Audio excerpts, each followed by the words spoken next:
مساء الخير. ان شاء الله النهارده هنعمل الحواوشي البلدي مع بعض.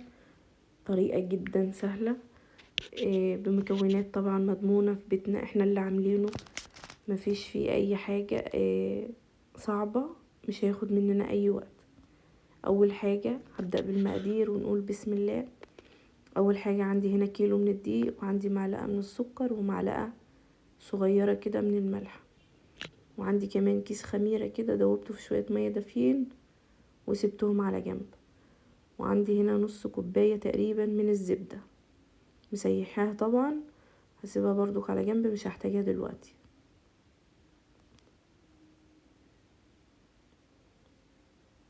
هبدأ بقى كده ان انا اعجن العجينة بتاعتي. هنزل بأول كوباية من المية وهقلب.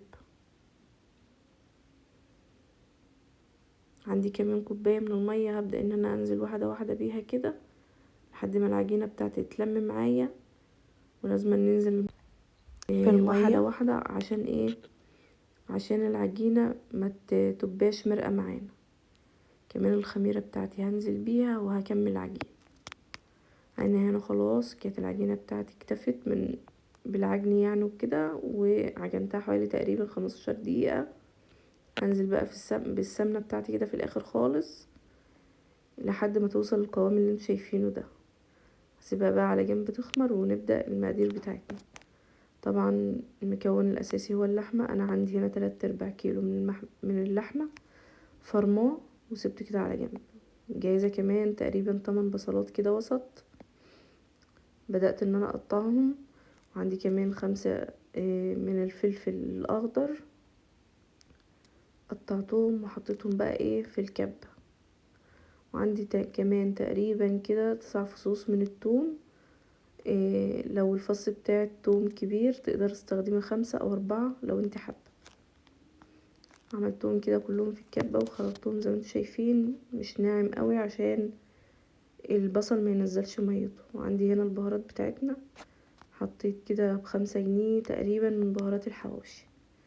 تقدري تروحي لأي عطار تجيبيها منه. معلقة من الكمون كمان، وشوية صغيرين من الملح لأن البهارات كان عليها ملح، ومعلقة من الفلفل الأسود، طبعا كلها معالق صغيرة. بدأت ان انا اكور العجينة بتاعتي كده بتاعت اللحمة وسبتها على جنب. دهنت بقى الصينية بتاعتنا زيت وسبتها برضو على جنب عشان تكون كل حاجة جاهزة جنبي. بدأت ان انا اقطع العجينة وعملتها كرات كده زي ما انتم شايفين.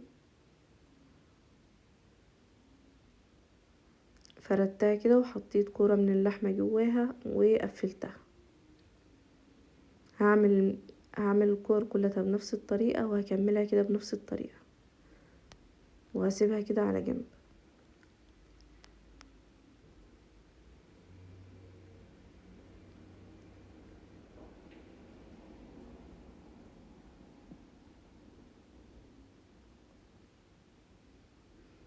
عملت الكمية بتاعتنا كلها بنفس الطريقة اللي انتوا شايفينها دي. بقى كنت انا سبتها 10 دقايق وهرجع تاني افردها واحطها على الصينية اللي انا مجهزاها. انا طبعا مزودة الزيت في الصينية لان الحواوشي محتاج زيت كتير. طبعا غير كمية الدهن اللي انا حطاه في اللحمة، انا تقريبا يعني حطاه يعني حتة كبيرة كده من الدهن تقريبا، تمنة كده او زيادة عنها كمان. فردت العجين بقى كله، فردته كده دواير. لو انتوا عايزينه بالطول تقدروا بقى تشكلوه زي ما انتوا عايزين. اهم حاجة تكون متقفلة عشان اللحمة ما تطلعش برا. اهم حاجة يا جماعة تسيبوها ترتاح 10 دقايق عشان تقدروا تفردوها في الاخر. هدهن بقى وش الحواوشي بتاعنا شوية زيت كده من على الوش، وابدأ ان انا اخرمها كده بالشوكة بتاعتي. انا عندي هنا بقى اللحمة بتاعتي كنت مطلعة منها الجلد اللي هو ناشف ده، ما ينفعش يتفرم طبعا. حطيته برضو على الحواوشي في الصينية،